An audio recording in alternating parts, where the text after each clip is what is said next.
the rights of citizens, the future of the Internet.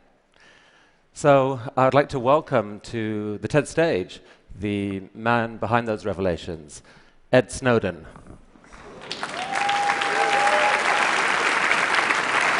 Ed is in a remote location somewhere in Russia, controlling this bot from his laptop, so he can see what the bot can see. Ed, welcome to the TED stage. What can you see, as a matter of fact? I can see everyone. This is amazing. Ed, some questions for you. You've been called many things in the last few months. You've been called a whistleblower, a traitor, a hero. What words would you describe yourself with?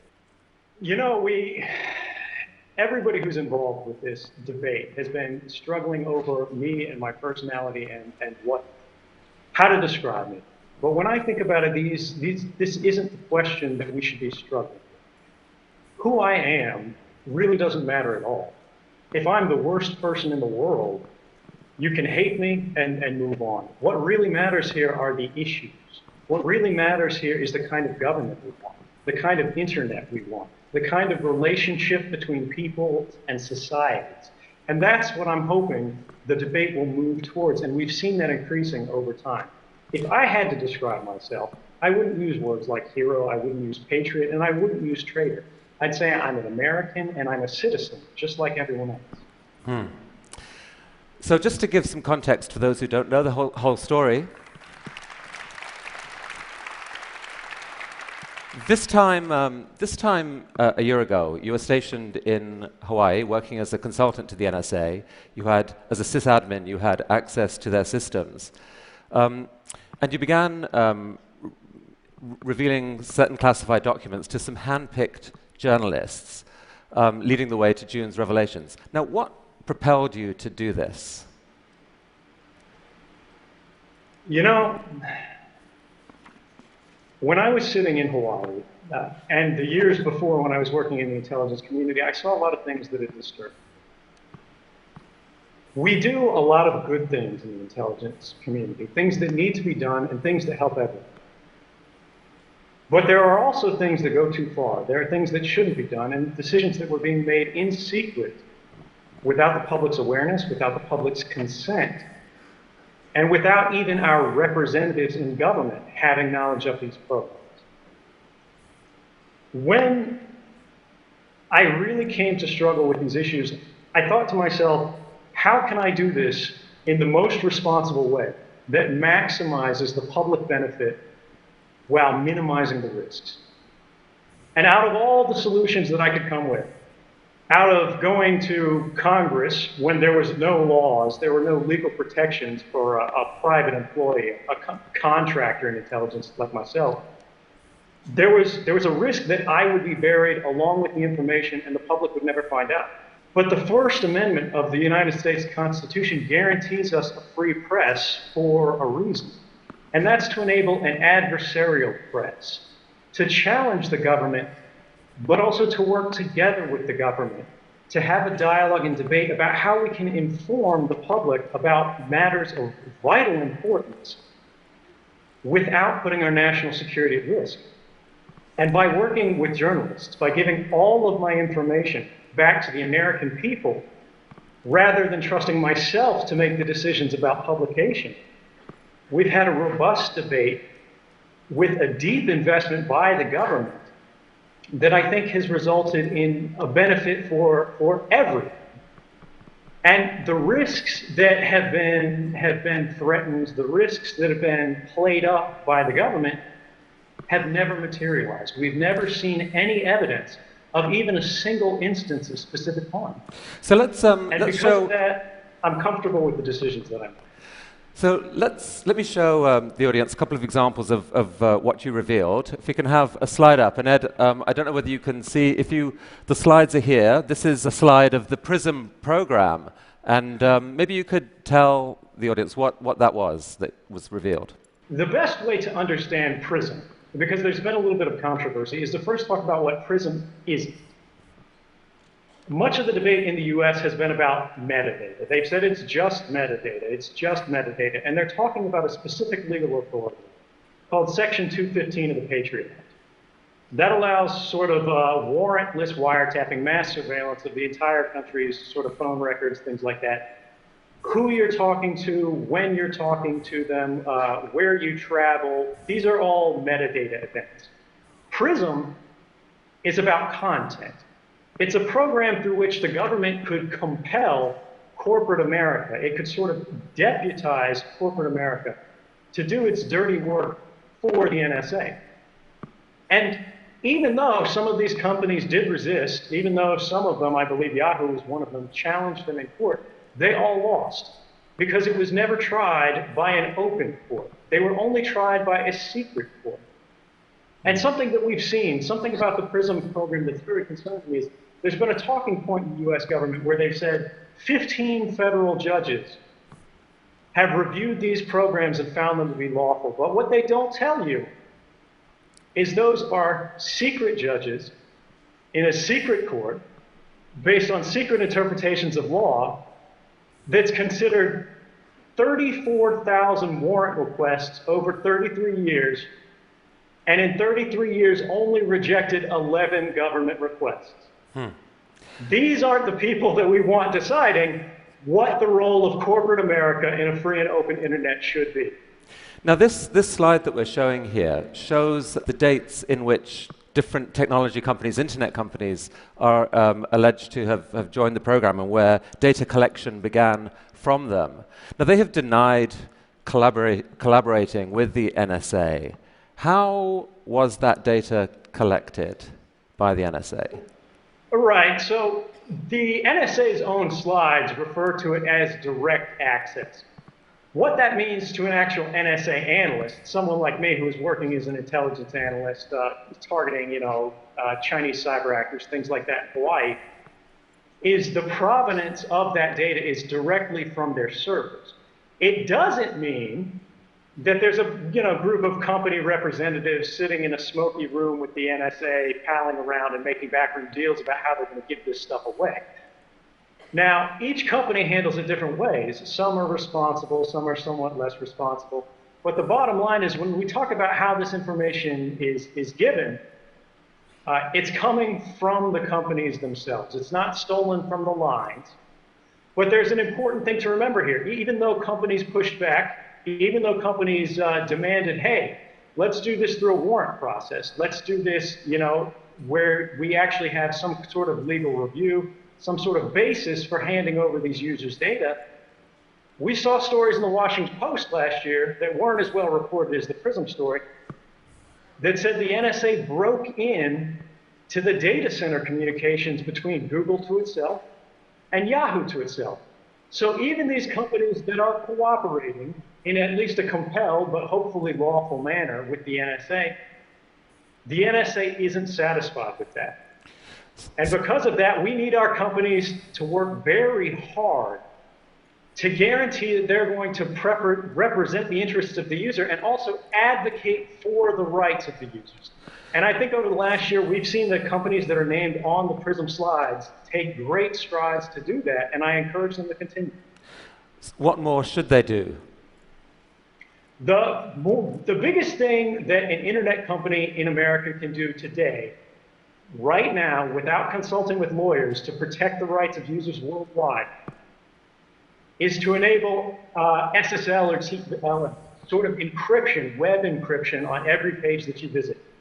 The reason this matters is today, if you go to look at a copy of 1984 on Amazon.com, the NSA can see a record of that. The Russian intelligence service can see a record of that. The Chinese service can see a record of that. The French service, the German service, the services of Andorra, they can all see it because it's unencrypted. The world's library is Amazon.com. But not only do they not support encryption by default, you cannot choose to use encryption when browsing through books. This is something that we need to change, not just for Amazon. I don't mean to single them out, but they're a great example.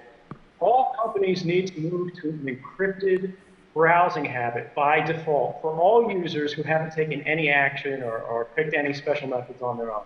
That'll increase the privacy and the rights that people enjoy worldwide. Ed, come with me to this part of the stage. I want to show you the next slide here. This is a program called Boundless Informant. What is that? So I've got to give credit to the NSA for using appropriate names on this. This is one of my favorite NSA cryptonyms. Boundless Informant is a program that the NSA hid from Congress. The NSA was previously asked by Congress, was there any ability that they had to even give a rough ballpark estimate of the amount of American communications that were being intercepted? They said no. They said, we don't track those stats, and we can't track those stats. We can't tell you how many communications we're intercepting around the world, because to tell you that would be to invade your privacy. Now, I really appreciate that sentiment from them, but the reality when you look at this slide is not only do they have the capability already exists. It's already in place. The NSA has its own internal data format that tracks both ends of a communication. And if it says this communication came from America, they can tell Congress how many of those communications they have today, right now. And what Boundless Informant tells us is more communications are being intercepted in America about Americans than there are in Russia about Russians. I'm not sure that's what an intelligence agency should be aiming for. Ed, there was a story broken in the Washington Post, again from your data. The headline says, NSA broke privacy rules thousands of times per year. Tell us about that. We also heard in congressional testimony last year, it was an amazing thing for someone like me who came from the NSA and who's seen the actual internal documents, knows what's in them, to see officials testifying under oath that there have been no abuses, that there have been no violations of the NSA's rules, when we knew this story was coming. But what's especially interesting about this, about the fact that the NSA has violated their own rules, their own laws, thousands of times in a single year, including one event by itself, one event out of those 2,776, that affected more than 3,000 people. In another event, they intercepted all the calls in Washington, D.C. by accident. What's amazing about this report that didn't get that much attention, is the fact that not only were there 2,776 abuses, the chairman of the Senate Intelligence Committee, Dianne Feinstein, had not seen this report until the Washington Post contacted her asking for comment on the report. And she then requested a copy from the NSA and received it, but had never seen this before that. What does that say about the state of oversight in American intelligence when the chairman of the Senate Intelligence Committee has no idea that the rules are being broken thousands of times every year? Ed, one response to this whole debate is this. It's why should we care about all this surveillance, honestly? I mean, look, if you've done nothing wrong, you've got nothing to worry about. What's wrong with that point of view? Well, so the first thing is you're giving up your rights. You're saying, hey, I don't think I'm going to need them, so I'm just going to trust that, let's get rid of them. It doesn't really matter. These guys are going to do the right thing. Your rights matter because you never know when you're going to need them.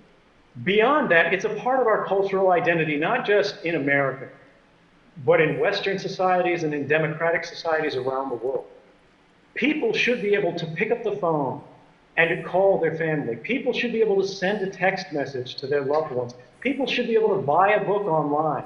They should be able to travel by train. They should be able to buy an airline ticket without wondering about how these events are going to look to an agent of the government, possibly not even your government, years in the future. How they're going to be misinterpreted and what they're going to think your intentions are. We have a right to privacy. We require warrants to be based on probable cause or some kind of individualized suspicion because we recognize that trusting anybody, any government authority with the entirety of human communications in secret and without oversight is simply too great a temptation to be ignored. Some people are furious at what you've done. I heard a quote recently from Dick Cheney, who said that Julian Assange was a flea bite. Edward Snowden is the lion that bit the head off the dog. He thinks you've committed one of the worst acts of betrayal in American history. What would you say to people who think that? Dick Cheney is really something else.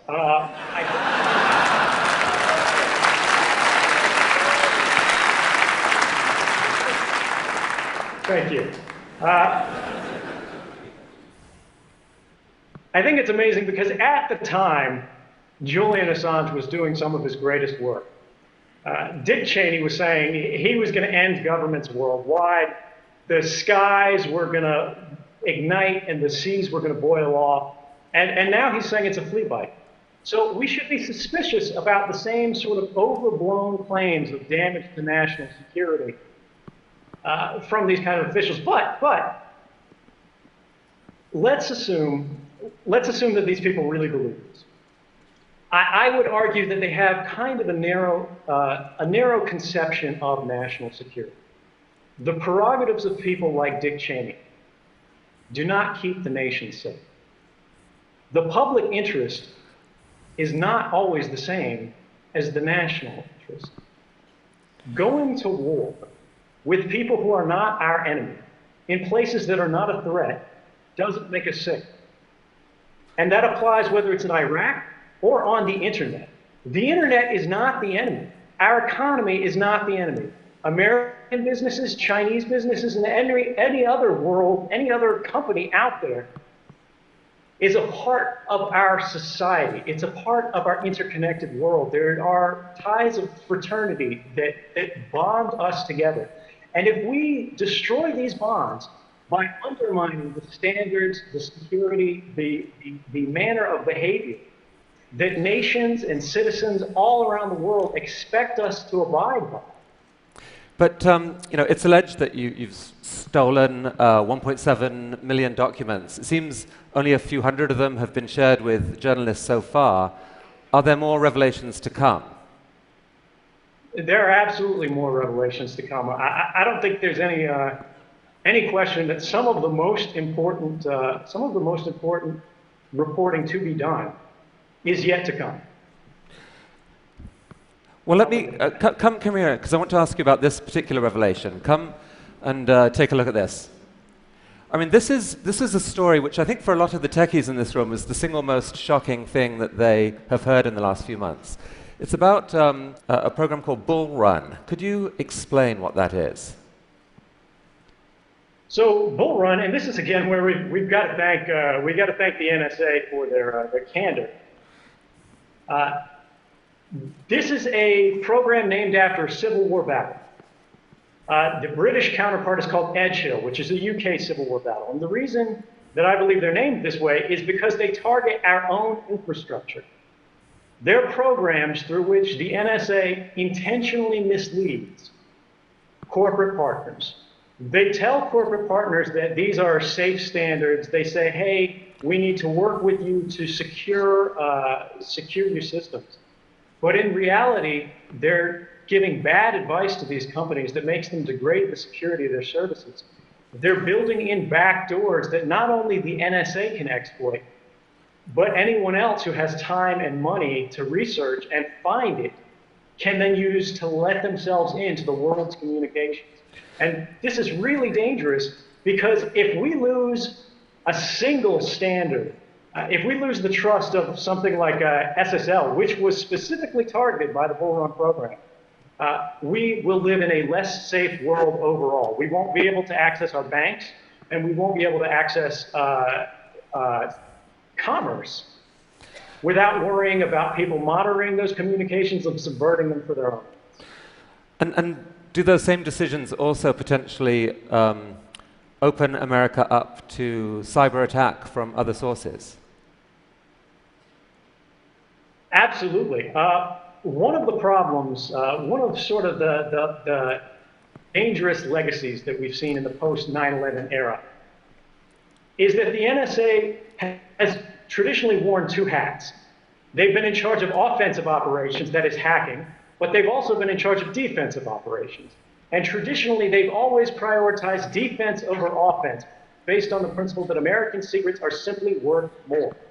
If we hack a Chinese business and steal their secrets, if we hack a government office in Berlin and steal their secrets, that has less value to the American people than making sure that the Chinese can't get access to our secrets.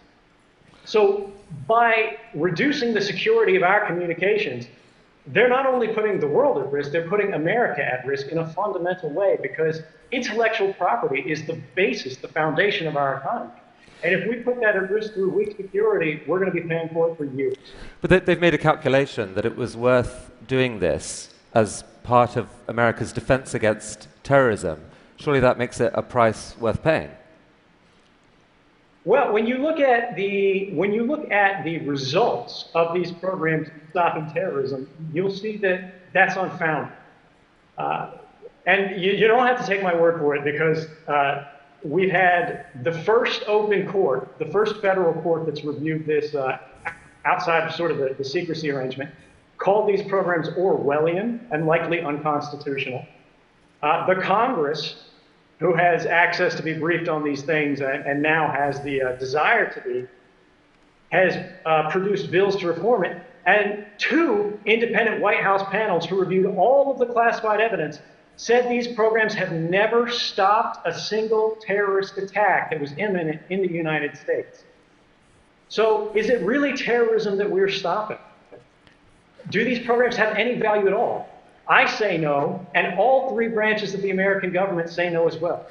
I mean, do you think there's a deeper motivation for them than the war against terrorism? I'm sorry, I couldn't hear you. Say again? Sorry, do you think there's a deeper motivation for them other than the war against terrorism? Yeah, the bottom line is that terrorism has always been what we in the intelligence world would call a cover for action. Terrorism is something that provokes an emotional response that allows people to rationalize authorizing powers and programs that they wouldn't give otherwise. The Bull Run and Edge Hill type programs, the NSA asked for these authorities back in the 1990s. They asked the FBI to go to Congress and make the case. The FBI went to Congress and did make the case. But Congress and the American people said no. They said it's not worth the risk to our economy. They said it's worth too much damage to our society to justify the gains. But what we saw is in the post-9/11 era, they used secrecy and they used the justification of terrorism to start these programs in secret without asking Congress, without asking the American people. And it's that kind of government behind closed doors that we need to guard ourselves against, because it makes us less safe and it offers no value. Okay, come with me here for a sec, because I've got a more personal question for you. Speaking of terror, most people would find the situation you're in right now in Russia pretty terrifying. You obviously, you heard what happened, what the treatment that Bradley Manning got, Chelsea Manning as now is. And there was a story in BuzzFeed saying that there are people in the intelligence community who want you dead. How are you coping with this? How are you coping with the fear? It's no mystery that there are governments out there that want to see me dead. I've made clear again and again and again that I go to sleep every morning thinking about what I can do for the American people. I don't want to harm my government. I want to help my government. Well, the fact that they are willing to completely ignore due process, they're willing to declare guilt without ever seeing a trial, these are things that we need to work against as a society and say, hey, this is not appropriate. We shouldn't be threatening dissidents. We shouldn't be criminalizing journalists. And whatever part I can do to see that end, I'm happy to do despite the risks. So I'd actually like to get some feedback from the audience here, because I know there's widely differing reactions to Edward Snowden. Suppose you had the following 2 choices, right? You could view what he did as fundamentally a reckless act that has endangered America, or you viewed it as fundamentally a heroic act that will work towards America and the world's long-term good. those are the two choices I'll give you. I'm curious to see who's willing to vote with the first of those, that this was a reckless act. There's some hands going up, some hands going up. It's hard to put your hand up when the man is standing right here, but I see them. I can see you. And who goes with the second choice, the fundamentally heroic act? And I think it's true to say that there are a lot of people who didn't show a hand, and I think are still thinking this through. Because it seems to me that the debate around you doesn't split along traditional political lines. It's not left to right. It's not really about pro-government, libertarian, or not just that. Part of it is almost a generational issue. You're part of a generation that grew up with the internet, and it seems as if you become offended at almost a visceral level when you see something done that you think will harm the internet. I mean, is there some truth to that? It is. You know, I think it's very true. This is not a left or right issue. You know, our basic freedoms, and when I say our, I don't just mean Americans, I mean people around the world. It's not a partisan issue. These are things that all people believe in, and it's up to all of us to protect them. And to people who have seen and enjoyed a free and open internet, it's up to us to preserve that liberty for the next generation to enjoy. And if we don't change things, if we don't stand up to make the changes we need to do to keep the internet safe, not just for us, but for everyone, we're going to lose that. And that would be a tremendous loss, not just for us, but for the world. Well, I have heard similar language recently from the founder of the World Wide Web, who I actually think is with us, Sir Tim Berners-Lee. Tim, would you like to come up and say, do we have a microphone for Tim? Tim, good to see you. Come up there. Which camp are you in, by the way? Traitor, hero? I have a theory on this. I've given much longer answers to that question, but hero, if I have to make the choice between the two. And Ed, I think you've read the proposal that Sir Tim's talked about a new Magna Carta to take back the internet. Is that something that makes sense? Absolutely. I mean, my generation, I grew up not just thinking about the internet, but I grew up in the internet. And although I never expected to have the chance to defend it in such a direct and practical manner, and to sort of embody it in this unusual, almost avatar manner, I think there's something poetic about the fact that one of the sons of the internet has actually become close to the internet as a result of their political expression. And I believe that a Magna Carta for the internet is exactly what we need. We need to encode our values, not just in writing, but in the structure of the internet. And it's something that I invite everyone in the audience, not just here in Vancouver, but around the world, to join and participate in. Do you have a question for Ed? Well, it's the two questions, a general question. Ed, can you still hear us? Yes, I can hear you. Yeah. Okay. Oh, he's back. Somebody, the wiretap on your line got interfered with it for a moment. It's a little bit of an NSA problem. So from the 25 years, sort of stepping back and thinking, what would you think would be the best that we could achieve from all the discussions that we have about the web we want? You know, when we think about in terms of how far we can go, I think that's a question that's really only limited by what we're willing to put into it.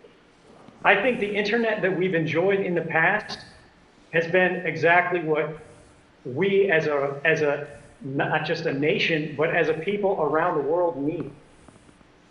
And by cooperating, by engaging not just the technical parts of society, but as you said, the users, the people around the world who contribute through the internet, through social media, who just check the weather, who rely on it every day as a part of their life, to champion that. We'll get not just the internet we've had, but a better internet, a better now.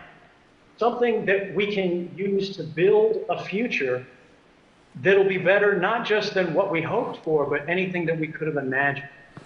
It's 30 years ago that TED was founded, 1984. A lot of the conversation since then has been along the lines that actually George Orwell got it wrong. It's not Big Brother watching us. We, through the power of the web and transparency, are now watching Big Brother. Your revelations kind of drove a stake through the heart of that rather optimistic view, but you still believe there's a way of doing something about that, and you do too. Right. So there is an argument to be made that the powers of Big Brother have increased enormously. There was a recent legal article at Yale that established something called the Bankston-Soltani principle, which is that our expectation of privacy is violated when the capabilities of government surveillance have become cheaper by an order of magnitude. And each time that occurs, we need to revisit and rebalance our privacy problem. Now, that hasn't happened since the government's surveillance powers have increased by several magnitude, and that's why we're in the problem that we're in today. But there is still hope, because the power of individuals have also been increased by technology. I am living proof that an individual can go head-to-head against the most powerful adversaries and the most powerful intelligence agencies around the world and win. And I think that's something that we need to take hope from, and we need to build on to make it accessible not just to technical experts, but to ordinary citizens around the world. Journalism is not a crime. Communication is not a crime. And we should not be monitored in our everyday activities. I'm not quite sure how you shake the hand of a bot, but I imagine it's... That'll come very soon. This is the hand right here. Nice to meet you, and I hope my beam looks as nice as my view of you guys does. Thank you. Right. Thank you, Tim.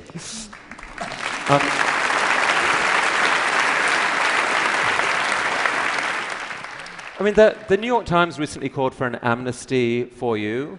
Would you welcome the chance to come back to America? Absolutely. I mean, there's really no question.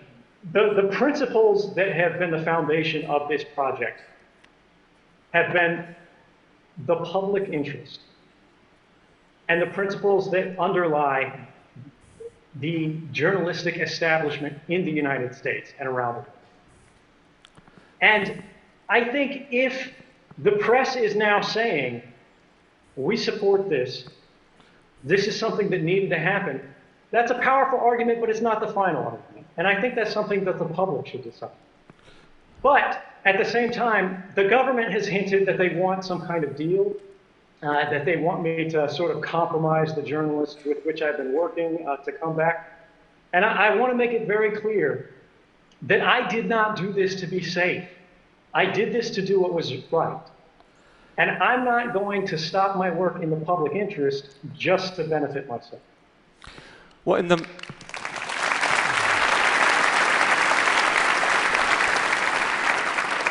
in the meantime, courtesy of the internet and this technology, you're here back in North America, not quite the US, Canada, in this form. I'm curious, I mean, how does that feel? Canada is different than what I expected. It's a lot warmer.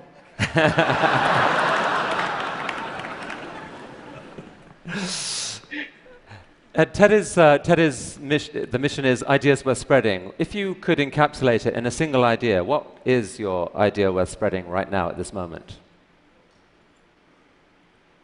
I would say the last year has been a reminder that democracy may die behind closed doors, but we as individuals are born behind those same closed doors. And we don't have to give up our privacy to have good government. We don't have to give up our liberty to have security. And I think by working together, we can have both open government and private lives. And I look forward to working with everyone around the world to see that happen. Thank you very much. Thank you.